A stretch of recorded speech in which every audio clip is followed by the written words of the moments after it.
TBC is officially confirmed. I have no idea how long it's going to take before TBC comes out, but all I know is that you can prepare for TBC right now.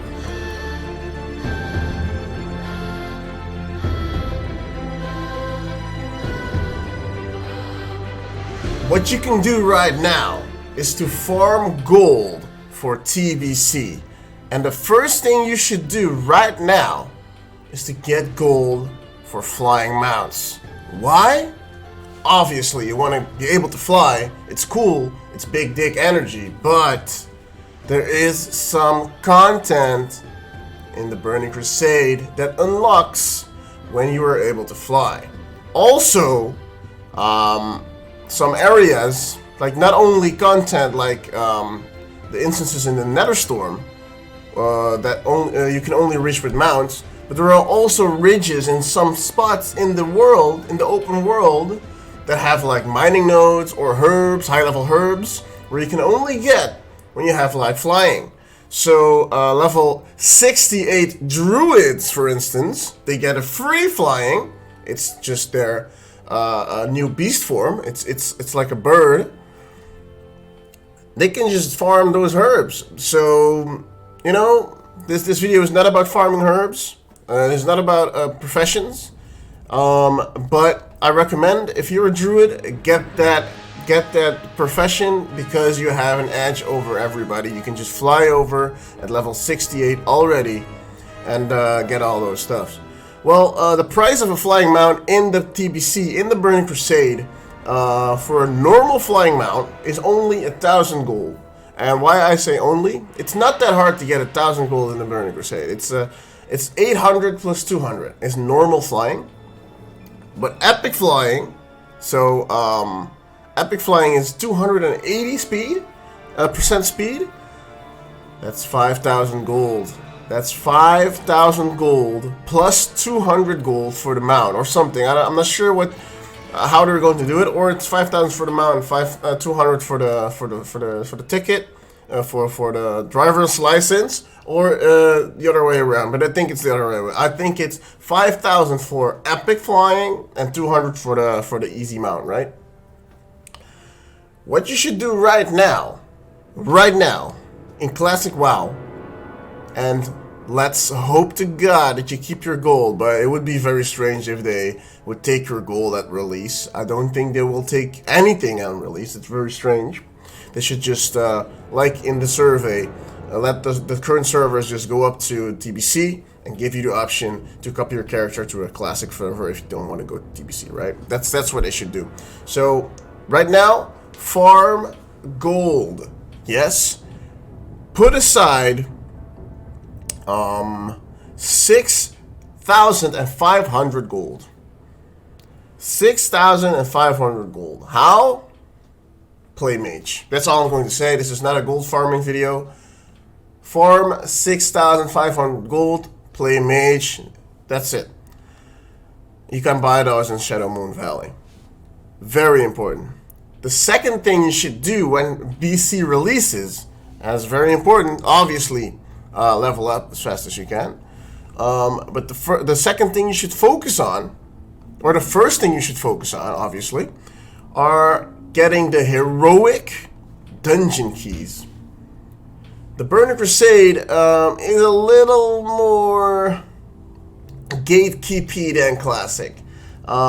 Yes, all the normal dungeons are just open like that, just like in Classic. You can just join or enter Blackrock Mountain and just enter BRD. You can just enter Marathon just like that, right? But in the Burning Crusade, you can also just enter those dungeons, but you have an heroic mode. The heroic mode gives you epics, it gives you badges of honor. You can trade for very good items in order to prepare you for the real raid at level 70. But to be able to enter heroic dungeon keys, you need to farm reputation. And if I recall from my time in the Burning Crusade, on the real Burning Crusade and one time on private, you needed to get revered with the factions that are present in the zones where the instants are in, right? So all you have to do is just farm those dungeons over and over and over and over until you are revered for the faction that is about the dungeon. And you have to do that for all the dungeons. I don't have a list of all the dungeons in front of me. I'm just talking out of my head a little bit. I just know because I've played the game. Just farm those dungeons until you're revered in order to get the heroic dungeon keys. And why is this so important? We all want to be able to do the first major raid, 10-man raid, but it's a major raid. It gives tier 4, and it's just the coolest content in the game when it releases, in my opinion. And that's Karazhan. And the only way to get into Karazhan is to do a huge Karazhan attunement quest that revolves around getting keys from these heroic dungeons. And also you need to be geared up properly before entering Karazhan, obviously, right? So heroic dungeons are very important. So the second best, the third thing you really have to go for, obviously, is Karazhan. Well, if you have the heroic dungeon keys, you can start that quest. And let's see here. I have to click some pages open because Karazhan, obviously, Karazhan has a huge attunement quest. Like, you remember the Molten Core attunement quest? You just had to do some stuff in BRD. The Onyxia attunement quest on the Alliance side was fairly easy. On the Horde side, it was really tedious. It looks like 10 hours or something. But the Karazhan quest, man, it's insane. For the Karazhan attunement quest, it involves obtaining the Master's Key, and it's a fairly extensive quest chain. It's insane, and it begins with Archmage Ultravus in the Violet Eye. Well, the Violet Eye and just out of the tower, Karazhan himself. So just go to the dungeon in Deadwind Pass. There's a guy there, he has the quest, and you'll get the quest, Arcane Disturbances, and level 70 Restless Activity. These two quests are easily soloable, just read it, you just go to, just collect some readings, just kill some mobs, that's it. And then you have to go to Dalaran, contact from Dalaran, you have to go to Dalaran, go to the Eldrac Mountains. This is all soloable content. This is nothing. Then you have to go to Shatrat City, speak to Khadgar, near the Adel, at the Terrace of Light, obviously. And then you get the quest Entry to Karazhan. Well, now it gets interesting. Khadgar will now send you to obtain the first fragment of the Master's Key, which resides in the Shadow Labyrinth area of Auchendown. Well, that's the first dungeon. You have to enter that dungeon, get that key next to a container near Murmur.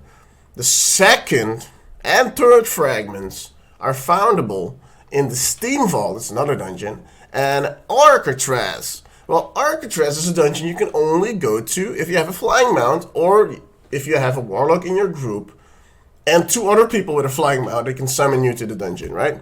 But it's like across a huge gap of nothingness in space. You have to fly through with your mount. So, Epic Mount, first priority, baby. If you have those 3 dungeons complete and you have those fragments, Khadgar will now direct you to go to the opening of the Dark Portal. That's the dungeon in the Caverns of Time. You go back in time and speak to Medivh, who is involved with trying to open the Dark Portal for the first time. That's like before this whole mess happened. And you have to complete... First, you have to complete all Hillsbrad, Free Troll, all that nonsense. Then go to the Dark Portal dungeon, get those restored Apprentice Keys and to the Master's Keys.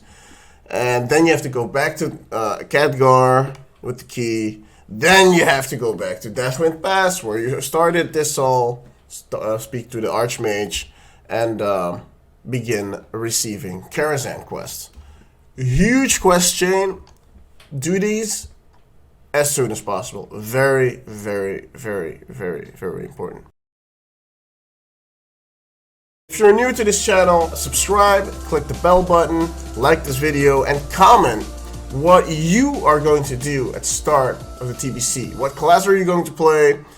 I just want to know, man. I just want to talk to you guys. I think that's awesome. And more importantly, follow me on Twitch. It's Gaze Upon Gaming. It's the same name. Thanks for watching this video. Peace.